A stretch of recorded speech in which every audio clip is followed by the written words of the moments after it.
La Patriada Producciones. ¿Sabés lo que sos vos? Una anaconda con memoria sos.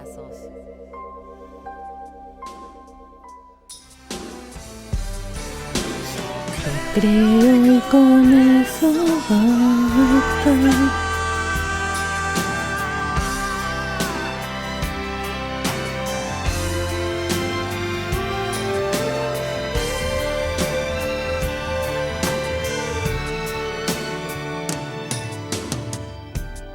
Obvio que no es la primera vez. A Barack Obama lo mataron en Twitter y después en Fox News. Después dijeron que le habían hackeado la cuenta, que lo había matado un tirador, un francotirador. A Justin Bieber también lo mataron y que había sido asesinado por un guardaespaldas, dijeron. A David Bisbal también lo mataron y lo desmintió con humor desde el otro lado, escribió en sus cuentas en las redes sociales. A Miley Cyrus, ella tuvo el extraño honor de haber sido de las primeras en ser dadas por muertas en Twitter en 2009. John Bon Jovi también fue trending topic y lo desmintió en Facebook y escribió: el cielo se parecía mucho a New Jersey. A J.K. Rowling también la habían matado y la había matado John le Carre, bueno, no él, sino una cuenta llamada John le Carre, que luego se supo pertenecía a un italiano que dijo que quería demostrar la credulidad de nuestra sociedad ante las noticias falsas. Al que más mataron fue a Fidel Castro, toda la vida previa a las redes sociales, y murió tantas veces en medios y en internet que cuando el 25 de noviembre aquel efectivamente fue cierta su muerte, no se lo creyeron. El lunes 25 de abril, en Argentina, dieron por muertos a Carlos Timoteo Grigol y al locutor Cacho Fontana. En el caso del emblema de Ferro, fue su familia la que salió bastante furiosa, triste, angustiada, a desmentir. Y en el caso del locutor de Cacho Fontana fue él mismo desde el hospital, con la locura de que mientras él hablaba por Radio Mitre, él estaba muerto, entre comillas, en el diario del grupo. Cosas que pasan cuando hay más negligencia que conspiración, ¿no? Twitter no demoró en decretar la muerte del periodismo, aunque para mí viene muerto, no te digo desde Nietzsche y su decreto de que el que está muerto es Dios, pero más o menos por ahí. Como decimos, no es la primera vez que matan gente, ni va a ser la última. Ahora, ¿qué diferencia puede haber o hay entre los tiempos del pasado y hoy? Me parece que hay una diferencia y que tiene que ver con el vértigo y con la fuerza de la ratificación. De la ratificación de eso que se dijo. Cuesta recular. Nunca fui muy amiga del concepto fake news, básicamente porque es nuevo y los medios vienen mintiendo desde que nacieron. Es más viejo que la maldad. Así que me voy a alejar de todo tipo de cuestionamiento del tipo más moral y en todo caso voy a tratar de elegir pararme en una pregunta más ética que moral. Nada vas a chequear, hermano. Hay como un dolor que a mí me da, que es de la vagancia que se ha apoderado del periodismo. Protagonistas, seguir información, que uno se achancha. Eso nos pasa absolutamente a todos. Y en lo que a mí me importa realmente, me interesa detenerme, es en lo que decía antes del mapa comunicacional actual, el vértigo y la velocidad con las que circulan las versiones. Imparable. Por la velocidad tecnológica con que las cosas circulan, pero básicamente me parece a mí, por la sumatoria, la multiplicación exponencial de la cantidad de bocas de expendio de las versiones gracias a las redes sociales. ¿Qué no se ha dicho respecto de las fake news? Las novedades tecnológicas y por ende culturales de esta época cambiaron por completo el ecosistema comunicacional y sumaron al juego una cantidad enorme de nuevos sujetos, del esquema que cuando dominaban la escena los medios de comunicación tradicionales esto no ocurría. Ha cambiado por completo la circulación que conocíamos en la era industrial y las plataformas son hoy los dispositivos que dominan, no en términos solamente económicos y de posicionamiento, sino en términos de comportamiento cultural. Todos podemos hablar. En este caso, en el caso del asesinato, vamos a decir así, textual, de Grigol y de Cacho Fontana, no hubo ninguna conspiración, solo lo que hubo fue la convivencia de la lógica, del vértigo que necesita la primicia para vivir y que ha impregnado los medios de comunicación de una manera a veces invivible, sumado a la velocidad y la impunidad de las plataformas. Es decir, que una noticia está compitiendo solita contra la impunidad, el vértigo, las miles de millones de bocas de expendio de una información y a veces sale. A tal punto sale que incluso sale cuando no existe, cuando es una mentira. Dice Daniel Mazzone en su libro Máquinas de mentir, para referirse al diagnóstico de la posverdad y fake news, ambos conceptos encomillados, y eso ya marca una particularidad interesante. No deja de ser sorprendente, dice Mazzone, la celeridad con que aparecieron mágicamente las palabras, el tono y desde luego la oportunidad para instalar dos rótulos que prendieron tan rápido como irreflexivamente en ámbitos mediáticos vorazmente necesitados de etiquetas y explicaciones de 10 segundos. Para el caso, el diagnóstico metáfora posverdad, casi surgido al mismo tiempo que fake news, apareció de pronto y empezó a menearse hasta que aterrizó, a fines de 2016, en el respetabilísimo diccionario de la Universidad de Oxford.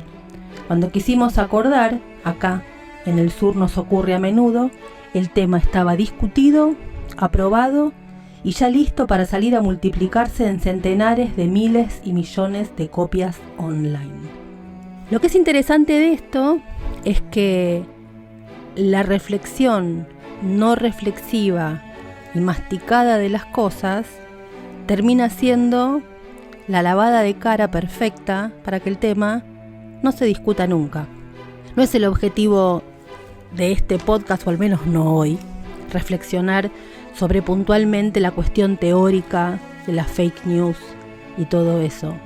Pero sí me da encaprichadas ganas de tomar esta excusa de lo que pasó para pensarlo, así, de modo silvestre, relajado, tranquilo, pero que quede como el pajarito que pim, pim, pim, pim va golpeando la cabeza, que quede, ojalá que quede. Lo que más me fascinó en este caso, en un sentido, vamos a llamar de morbo antropológico, es lo fácil que es creer o hacer creer algo a alguien. El mismo día que mataron a Grigol y a Cacho Fontana, solo que más temprano, empezó a circular algo sin la más mínima importancia. Sin importancia en sí mismo, pero un hermoso ejemplo en tanto síntoma. Desde la mañana empezaron a decir en Twitter que el libro de Macri se estaba vendiendo en Mercado Libre en 299 pesos. La versión, obvio, venía de la mano de, abro comillas, capturas de pantalla como pruebas, certificados de que la versión era algo real. Era un print berreta que no tenía mucho valor, pero no importaba, ya empezaba a aparecer lo más interesante. el yo quiero creer. Yo creo y con eso basta. Era la prueba irrefutable de que Macri se iba a pique. Lo digo así porque así lo leí.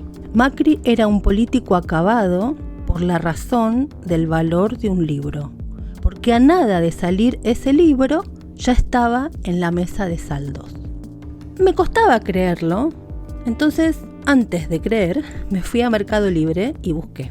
El valor era 1.680 pesos, a lo sumo 1.450 y había 2 ofertas de 999,99 No había un libro de Macri a 299, había algunas versiones truchas de EPUB o PDF vendiéndose en 410, algo similar, pero el libro físico seguía mayormente costando 1.680 pesos.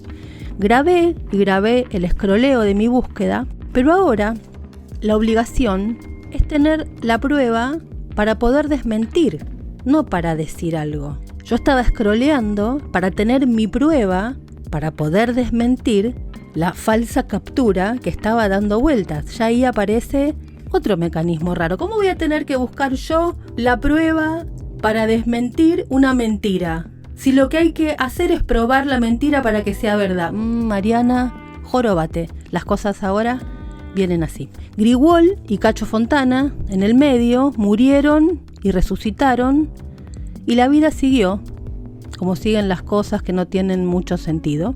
Y el episodio quedó ahí, junto con la vergüenza. Pero eran las 12 de la noche y el libro de Macri seguía a 299. Entonces, con toda la mala intención del mundo, escribí: ¿de dónde habrá salido que el libro de Macri estaba en liquidación? Siempre me da curiosidad el grado cero de estos bolazos. No era una pregunta inocente en lo más mínimo. No sé el exacto grado cero, pero tengo alguna vaga idea de cómo empezó. No me interesa decir, ay, fue él, ña. No es eso lo que quiero oír. Me interesa ver el circuito, el mecanismo, la circulación. Me empezaron a desmentir, a porfiar, que el libro valía 299 pesos y que Macri estaba acabado. Subí entonces mi grabación, la prueba, mi escroleo, y sugería ir a buscar el link de donde aparecía eso y no el print, la captura, y que además vieran el detalle de la publicación. Pero no había caso. Y que no. Un par hasta se enojaron, se ofendieron, me retaban. A la mañana siguiente la cosa seguía, como siguen en Twitter las cosas importantes, por supuesto. Insignificantes para la vida, fascinantes para mí y para los que estamos ahí. Y para los que amamos los vericuetos y los misterios de la circulación de la comunicación social. Mirá, Mariana, acá está. Está en Mercado Libre, Mariana. Si buscas, ahí está. Mirá, acá te mando el print. Yo lo vi, Está ahí. Bueno, está en liquidación. Ahí está, yo lo vi.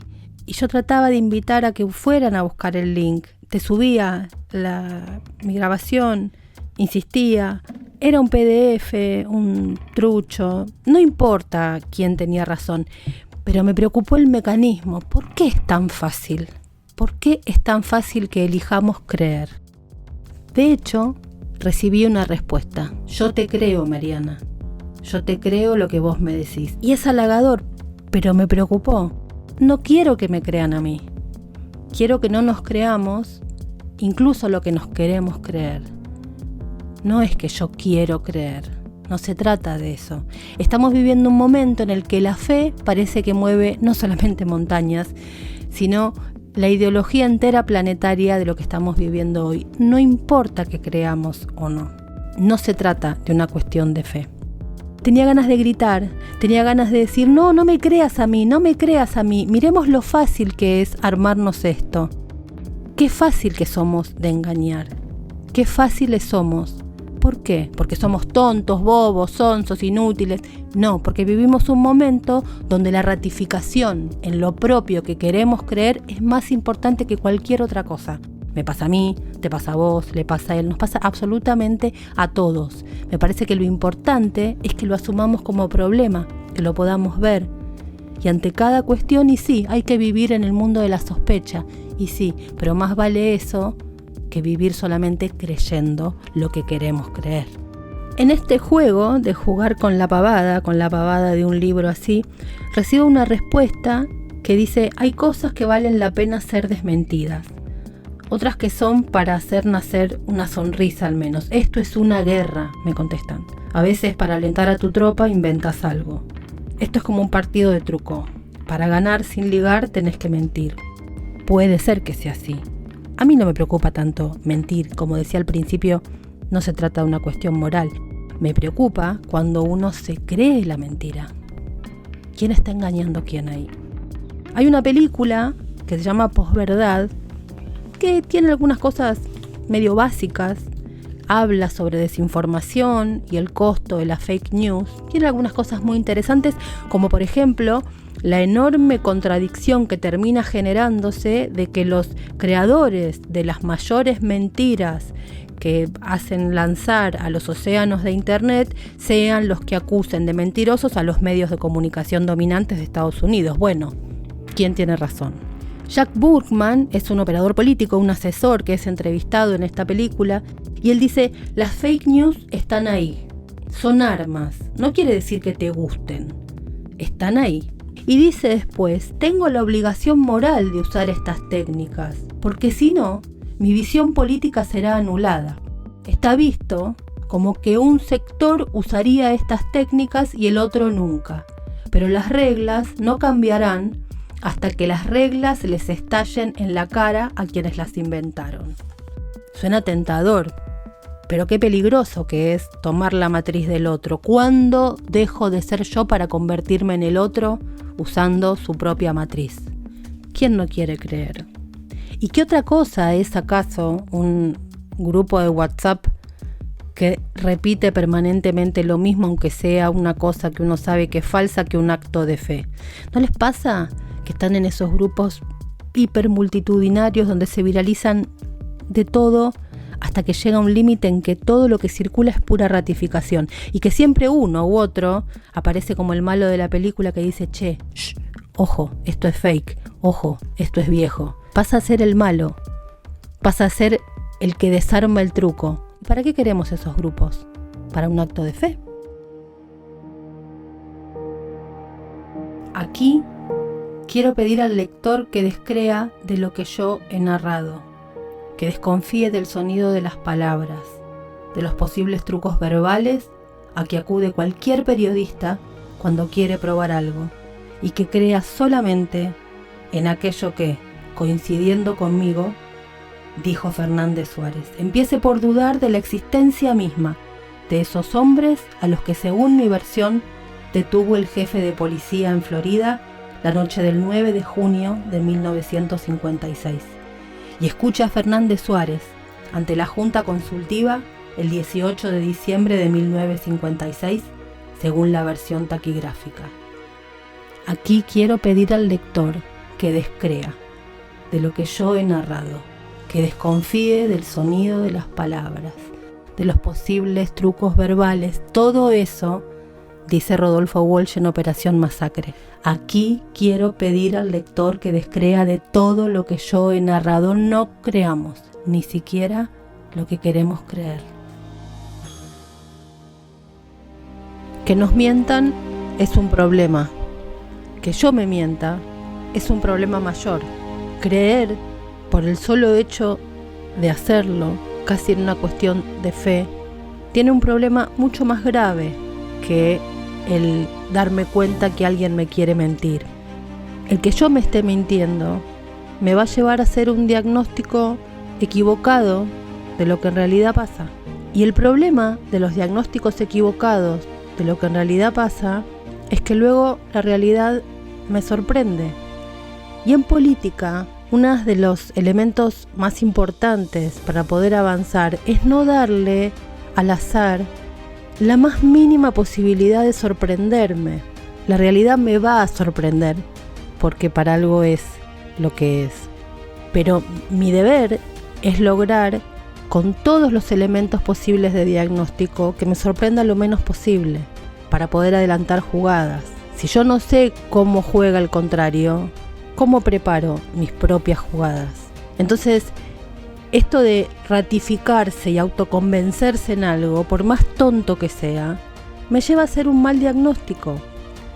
Si un libro del expresidente pasó en menos de un mes del valor de mercado, del valor que tienen las librerías, a un saldo, a un precio de saldo, eso podría implicar que es un personaje que en la política no tiene ninguna trascendencia. Y si yo voy a las elecciones de este año creyendo que no tiene ningún tipo de trascendencia, voy a jugar casi a menos. Entonces, la tontería del libro es una excusa, es una pavada, para ver cómo a veces lo que uno señala en el otro me pasa a mí. No está mal reconocerlo, no está mal señalarlo, no está mal compartirlo, no está mal preocuparnos. La tosudez no es buena consejera, y mucho menos en política. Me preocupa, obviamente, muchísimo menos que cero la pavada del libro de Macri. Es nada, es un chiste, es un juego, es una tontería que me sirve para husmear en el mecanismo que tenemos instaladísimo y del que ojalá podamos salir.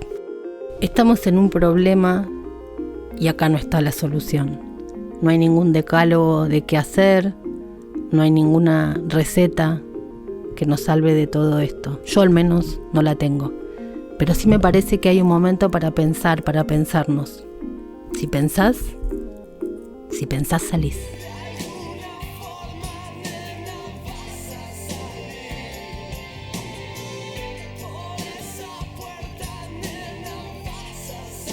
Fue una realización de La Patriada Producciones.